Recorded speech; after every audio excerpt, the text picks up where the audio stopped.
ప్రభు నామంలో మీ అందరికీ వందనాలు తెలియజేసుకున్నాను. అయితే దేవుని ఆరాధించడానికి ఈరోజు శీర్షికగా గుడ్ న్యూస్ అంటే మంచి వార్త, సు సువార్త గురించి మనం ధ్యానిస్తున్నాం. సో, దీనికి మనకు అనుగుణంగా లేఖనం నుంచి లూకా సువార్త 2వ అధ్యాయం మనం ధ్యానిస్తాం. Gospel according to Luke second chapter 1-7 verse. ఇక్కడేంటి యేసు ప్రభు యొక్క జననం గురించి, గొర్రెల కాపర్ల గురించి, అలాగే తూర్పు దేశపు జ్ఞానుల గురించి, దేవుడు చేసిన కార్యం గురించి మనం ధ్యానిస్తాం. మొదటగా యేసుక్రీస్తు యొక్క జననం గురించి లూకా సువార్త 2వ అధ్యాయం 1-7 వరకు. Luke gospel second chapter 1-7. ఆ దినములలో సర్వలోకమునకు ప్రజాసంఖ్య వ్రాయవలెనని కైసరు ఔగుస్తు వలన ఆజ్ఞ ఆయెను. ఇది కురేనీయు సిరియా దేశమునకు అధిపతి అయి ఉన్నప్పుడు జరిగిన మొదటి ప్రజాసంఖ్య. అందరును ఆ సంఖ్యలో వ్రాయబడుటకు తమ తమ పట్టణములకు వెళ్ళిరి. యేసేపు దావీదు వంశములోను గోత్రములోను పుట్టినవాడు గనుక తనకు భార్యగా ప్రదానము చేయబడి గర్భవతి అయి ఉండిన మరియతో కూడా ఆ సంఖ్యలో వ్రాయబడుటకు గలిలియాలోని నజరేతు నుండి యూదయలోని బెత్లెహేము అనబడిన దావీదు ఊరికి వెళ్ళెను. వారక్కడ ఉన్నప్పుడు ఆమె ప్రసవ దినములు నిండెను గనుక తన తొలిచూలు కుమారుని కని పొత్తిగుడ్డలతో చుట్టి సత్రములో వారికి స్థలము లేనందున ఆయనను పశువుల తొట్టిలో పరుండబెట్టెను. ఇక్కడ మనం చూస్తున్నాం యేసుక్రీస్తు ప్రభువు మన గురించి మనం చేసిన పాపానికి ప్రాయశ్చిత్తంగా తను మరణించడానికి, పాప పరిహార నిమిత్తం తను మరణించడానికి భూమి మీదకి వచ్చాడు. అయితే తను ఎంత తగ్గించుకున్నాడో మనం చూస్తున్నాం. ఆయన భూమి మీదకి వచ్చి రాజభవనాల్లో జన్మించలేదు కానీ పశువుల పాకలో జన్మించాడు. ఈ విషయాన్ని మనం గమనించాలని కోరుకున్నాను. అంటే ఆయన శరీరధారిగా భూమి మీదకి వచ్చినప్పుడు అంత తగ్గించుకొని ఉన్నాడు. అంటే లోబడడం అంటే ఆయనకు తెలియదు. ఎందుకంటే ఆయనకు పైన ఇంకా ఎవరు లేరు. అలాంటి దేవుడు మన కోసం తగ్గించుకొని ఉన్నాడు. ఈ విషయాన్ని గమనించుకోవాలని కోరుతున్నాను. అలాగే గొర్రెల కాపర్ల గురించి ఆ కింద వచనం మనం చదివితే 8-14 వచనాలు చదువుకుందాం. ఆ దేశంలో కొందరు గొర్రెల కాపరులు పొలములో ఉండి రాత్రివేళ తమ మందను కాచుకొనుచుండగా ప్రభువు దూత వారి యొద్దకు వచ్చి నిలిచెను. ప్రభువు మహిమ వారి చుట్టూ ప్రకాశించినందున వారు మిక్కిలి భయపడిరి. అయితే ఆ దూత భయపడకుడి, ఇదిగో ప్రజలందరికీ కలగబోవు మహా సంతోషకరమైన సువర్తమానము నేను మీకు తెలియజేయుచున్నాను. దావీదు పట్టణమందు నేడు రక్షకుడు మీ కొరకు పుట్టి ఉన్నాడు. ఈయన ప్రభువైన క్రీస్తు. దానికిదే మీ కానవాలు. ఒక శిశువు పొత్తిగుడ్డలతో చుట్టబడి ఒక తొట్టిలో పండుకొని ఉండుట మీరు చూచెదరని వారితో చెప్పెను. వెంటనే పరలోక సైన్య సమూహము ఆ దూతతో కూడా నుండెను. సర్వోన్నతమైన స్థలములలో దేవునికి మహిమయు, ఆయనకిష్టులైన మనుషులకు భూమి మీద సమాధానమును కలుగును గాక అని దేవుని స్తోత్రం చేయుచుండెను. అయితే ఇక్కడ మనం చూస్తున్నాం గొర్రెల కాపర్లు ప్రభువును వెతకడానికి ప్రయత్నించలేదు కానీ దేవుని దూత వారికి దేవుని సువార్తను చెప్తుంది. అయితే ఇక్కడ మనం గమనించేది ఏంటి, దేవుని దూత గొర్రెల కాపర్లకు స్పష్టంగా సువార్త ప్రకటిస్తుంది. మీ కొరకు నేడు రక్షకుడు జన్మించి ఉన్నాడు అని. అలాగే ఆయన ప్రభువు అని, ఆయనకు ప్రభుత్వం ఉంది అని దేవుని దూత తెలియజేస్తుంది. ఆయన క్రీస్తు అని, అంటే అభిషేకించబడిన వాడు అని క్లియర్ గా దేవుని దూత వాళ్ళకు స్పష్టంగా మెసేజ్ అనేది ఇస్తుంది. సువార్త అనేది చాలా స్పష్టంగా గొర్రెల కాపర్లకు తెలియజేయడం జరుగుతుంది. అయితే ఆ సువార్త విన్న గొర్రెల కాపర్ల యొక్క ప్రతిస్పందన మనం ఆ కింది వచనాల్లో మనం చూడొచ్చు. సేమ్ లూకా సువార్త 2వ అధ్యాయం 17 వచనం అలాగే 20వ వచనం మనం చదువుకుందాం. 17వ వచనం 17th verse. వారు చూచి 17th verse. వారు చూచి ఈ శిశువును గూర్చి తమతో చెప్పబడిన మాటలు ప్రచురము చేసిరి. అలాగే 20th verse. అంతటా ఆ గొర్రెల కాపర్లు తమతో చెప్పబడినట్టుగా తాము విన్న వాటిని కన్న వాటి నన్నిటిని గూర్చి దేవుని మహిమపరచుతూ స్తోత్రము చేయుచు తిరిగి వెళ్ళిరి. అయితే మనం చూస్తున్నాం దేవుని దూతను చూడగానే వారు మొదట భయపడ్డారు. అయితే ఆ సువార్తను విని ప్రభుని కలుసుకొని దర్శించిన తర్వాత వారు సంతోషంతో దేవుని మహిమపరుస్తున్నారు.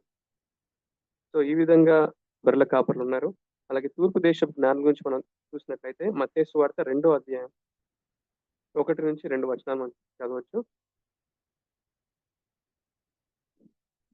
Mathews gospel 2nd chapter 1 and 2 versus.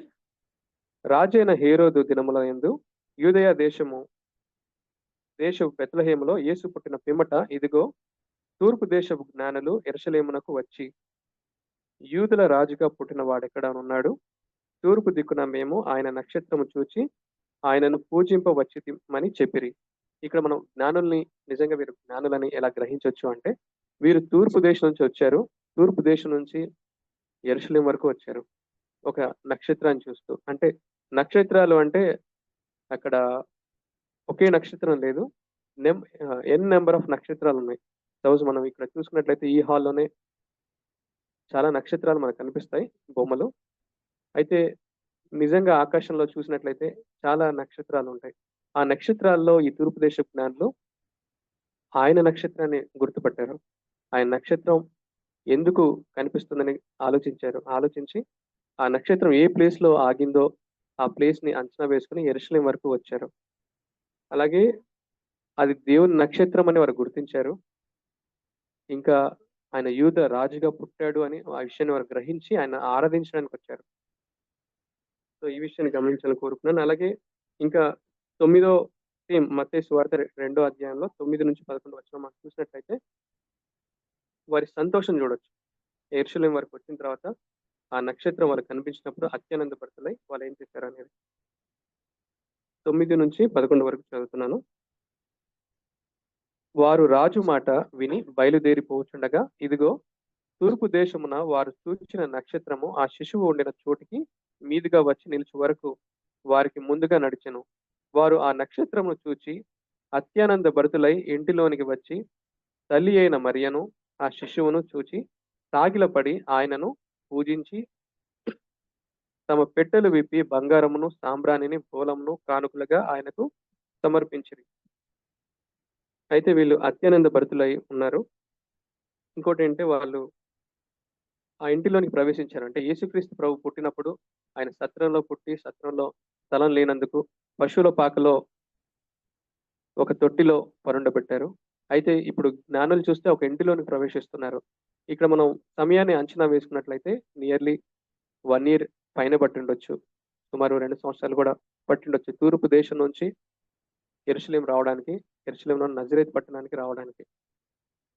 అయితే ఇంత సమయం వారు ట్రావెల్ చేశారు దేవుణ్ణి ఆరాధించడానికి, రాజును గణపరచడానికి. అందుకే వారి గిఫ్ట్ ను మనం చూసినట్లయితే బంగారం తెచ్చారు. బంగారం ఎందుకు అంటే రాజుకు బహుమానాలు ఇవ్వడానికి బంగారాన్ని వాడతారు. ఆ బంగారాన్ని వారు ఇవ్వడం ద్వారా యూదుల రాజుగా ఆయన్ని గుర్తించారు. అలాగే ఆయన దేవుడు అని వారు ఎరిగి సో ఆయనకు ఆరాధించడానికి సాంబ్రాణి బోలం తీసుకొచ్చారు. ఇంకా మనం దేవుని వైపు చూసినట్లయితే దేవుడు అందరికీ అందుబాటులో ఉన్నాడు. సో ఆయన రాజభవనాలలో ఇంకా వేరే ప్లేస్ లో పుట్టినట్లయితే సో మనలాంటి సాధారణ ప్రజలు ఆయన్ని కలుసుకోవడం వీలయ్యేది కాదు. కాబట్టి ఆయన ఏంటంటే అందరికీ అందుబాటులో ఉండే విధంగా పశువుల పాకలో ఆయన పుట్టాడు. ఇప్పుడు కూడా ఆయన అందరికీ అందుబాటులో ఉన్నాడు. ఇంకా మనం చూసినట్లయితే గొర్రెల కాపులు ప్రభువును మొదట వెతకలేదు, కానీ దేవుడే తన దూతను పంపించి సువార్త వారికి ప్రకటించడం ద్వారా గొర్రెల కాపులు ప్రభు వైపు తిరిగారు. నిజంగా గొర్రెల కాపరులకు సువార్త అందించబడినట్లయితే సో గొర్రెల కాపరులు ఎంతో నష్టపోయేవారు. వారు అంటే ఈ బలులు అనేవి చిరకాలం ఉంటాయని భ్రమలో ఉండి వారు నష్టపోయేవారు. సో దాని నుంచి దేవుడు వారిని తప్పించి వాళ్ళ హృదయాల సంతోషాన్ని ఇచ్చాడు. ఇంకా ఏంటంటే ఈ గొర్రెల కాపరులు దేవదూతని చూడగానే మొదట భయపడ్డారు. దాని తర్వాత ప్రభు కార్యాన్ని బట్టి వారు దేవుని మహిమపరిచే వారిగా మారారు. ఇంకా మనం చూసినట్లయితే దేవుడు ఆకాశంలో నక్షత్రాన్ని ఉంచాడు కాబట్టి, ఆయన నక్షత్రాన్ని ఉంచాడు కాబట్టి జ్ఞానులు ఆ నక్షత్రాన్ని చూడగలిగారు. ఆ నక్షత్రం యొక్క గొప్పతనాన్ని గ్రహించగలిగారు. ఆ దేవుడు ఉంచాడు కాబట్టి వారు ఆ విషయాన్ని గ్రహించగలిగారు. ఆ జ్ఞానులకు జ్ఞానం ఇచ్చింది కూడా దేవుడే. అంటే మనం జ్ఞానం లేని వారికి దేవుడు సువార్తను అందిస్తున్నాడు. జ్ఞానం ఉన్న వారికి తన యొక్క సృష్టి ద్వారా దేవుడు తన వైపు ఆకర్షిస్తూ ఉన్నాడు. ఇంకా ప్రభు జన్మ మనం చూసినట్లయితే ఆయన జన్మ ఎంతో ప్రత్యేకమైనదిగా ఉంటుంది. ఆయన ఏంటంటే ఒక ప్రత్యేకంగా కన్యకకు ఆయన జన్మించాడు. సో, ఇలాంటి ప్రత్యేకత ఎక్కడ లేదు. అయితే కొన్ని కథలు నేను విన్నాను. ఏంటంటే, కొందరు పాయసం తాగడం బట్టి పుట్టారని, కొందరేంటి కుండలో పుట్టారని ఇలాంటి కథలు విన్నాను. ఇలాంటి కథ లాంటిదేనా ఇది అని సందేహం రాకుండా, దేవుడు బైబిల్‌లో చాలా స్పష్టంగా ఒక విషయాన్ని అంటే ఈ విషయాల్ని తెలియజేశాడు. అంటే యేసుక్రీస్తు ప్రభు పుట్టక ముందే కొన్ని వందల సంవత్సరాల క్రితమే ఆయన ఎక్కడ పుడతాడు? బెత్లెహేములో. ఎవరికి పుడతాడు? కన్యకకి పుడతాడు. ఆయన ఎలా చనిపోతాడు? దేవుడు అతన్ని ఎక్కడి నుంచి పిలుస్తాడు. ఐగుప్తులో నుంచి అది రమ్మని తన కుమారుని పిలిచినట్లుగా. అంటే ఈ సంఘటన జరగకముందే దేవుడు కొన్ని వందల సంవత్సరాల క్రితమే బైబిల్‌లో స్పష్టంగా తెలియజేశాడు. కాబట్టి ఇదేంటంటే ఇది కల్పన కథ కాదు. ఇది వాస్తవం అన్న విషయాన్ని గ్రహించడానికి ఈ విషయాన్ని కొన్ని సంవత్సరాల క్రితమే రాయించబడి ఉంచాడు. ఇంకా మనం చూసినట్లయితే ఆయన మరణం గురించి చూస్తే ఆయన కలవరి శిలువలో చనిపోతాడు. అంటే హింసించబడి, దూషించబడి ఆయన చనిపోతాడన్న విషయాన్ని కూడా ముందుగానే రాయించాడు. ఇలా ప్రభు పుట్టుక గురించి మనం తెలుసుకోవచ్చు. ఆయన మరణాన్ని గురించి కూడా మనం తెలుసుకోవచ్చు. ఇక్కడేంటంటే ఈ సువార్త వల్ల మనకు కలిగే ఉపయోగాలు ఏంటి అని మనం గమనించినట్లయితే ఆయన మనందరి పాపం పరిహారార్థం కోసం ఆయన చనిపోయాడు. కలువరి శిలువలో చనిపోయాడు. ఏ పాపము చేయని ఆయన మన కోసం, మీ కోసం, నా కోసం ఆయన చనిపోయాడు. నిజంగా ఇంకో మాటలో చెప్పాలంటే ఆయన చనిపోనట్లయితే మన పరిస్థితి ఏమయ్యేది? మనం ఒకసారి ఆలోచించినట్లయితే మనకు సువార్త అనేది ప్రకటించబడేది కాదు. సో, సువార్త మనకు ప్రకటించబడినట్లయితే దేవుని యొక్క ప్రేమను, దేవుని యొక్క ఆహ్, దేవుని గురించి మనకు తెలిసేది కాదు. కాబట్టి మనం ఏంటంటే ఇంకా మనం మూర్ఖత్వంలోనే ఉండేవాళ్ళం. ఇంకా స్వార్థము, ద్వేషము, పగ, అసూయ అనే వాటితో మనం నశించిపోయి ఉండేవాళ్ళం. దేవుని ఉగ్రత నుంచి మనల్ని తప్పించేవారు ఎవరు ఉండేవారు కాదు.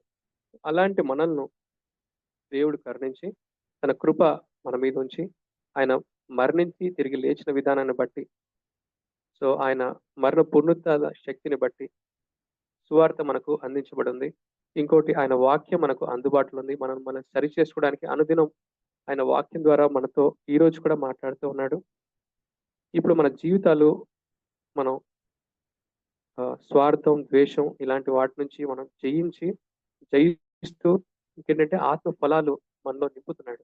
అంటే ప్రేమ, సంతోషం, సమాధానం, దీర్ఘశాంతం, దయాళుత్వం, మంచితనం, విశ్వాసం, ఆశ నిగ్రహం అనే ఆత్మ ఫలాలతో ఆయన మనల్ని నింపుతున్నాడు.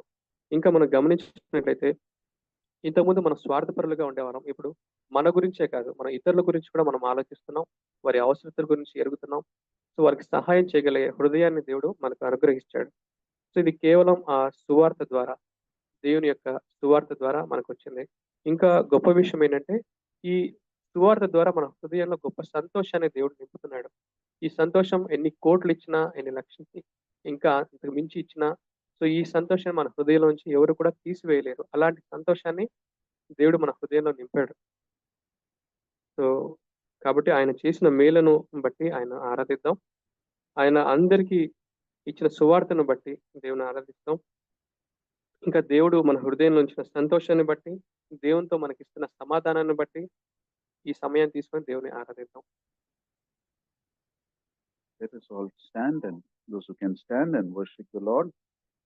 We don't celebrate Christmas as a festival, new dress or things like that, but we celebrate remembering the Savior who humbled himself, who gave us everything needed to listen to his gospel, whether you're wise or unwise.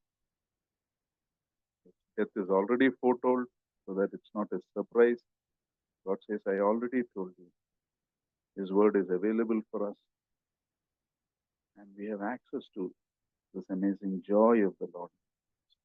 Let us thank him for so precious a mercy and grace shown to us. Let us worship him.